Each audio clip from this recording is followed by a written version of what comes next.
हा पुरस्कार गुरुजीच्या विद्यार्थ्यावरील जे असमाधानकारकता असते ते जे विद्यार्थ्यामध्ये शिकवल्याच्या नंतर जी उत्सुकता किंवा जे वातावरण असते त्या केलेल्या कार्याचा गौरव म्हणजे हा जिल्हा परिषदेनं घेतलेला अत्यंत चांगल्या प्रकारचा सन्मान या जिल्हा परिषदेने घेतला आहे। त्याबद्दल मी आहे जिल्हा परिषद केंद्रीय प्राथमिक शाळा ब्रँच शाळा येथील उत्कृष्ट आणि आदर्श शिक्षक आहे। माझी शाळा जिल्ह्यात नसून या राज्यामध्ये आंतरराष्ट्रीय दर्जाची शाळा आहे आणि ती शाळा म्हणजे ब्रँच शाळा एक मॉडेल स्कूल आहे आणि अशा शाळेतून आमच्यासारख्याचा गौरव झाला म्हणजे इतर विद्यार्थ्यांनासुद्धा किंवा इतर गुरुजीलासुद्धा एक आदर्श निर्माण होऊ शकतो।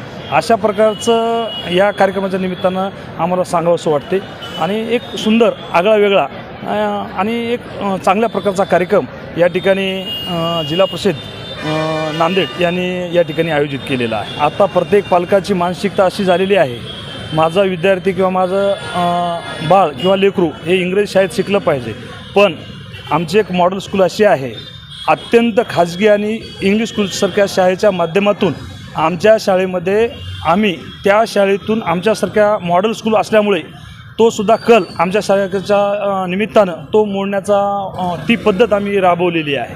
आणि दुसरी महत्त्वाची गोष्ट या शिक्षण आयुक्त कार्यालयाचा आयुक्त आदरणीय भापकर साहेब यांच्या काळामध्ये एक शिक्षणवारी हा एक उपक्रम होता।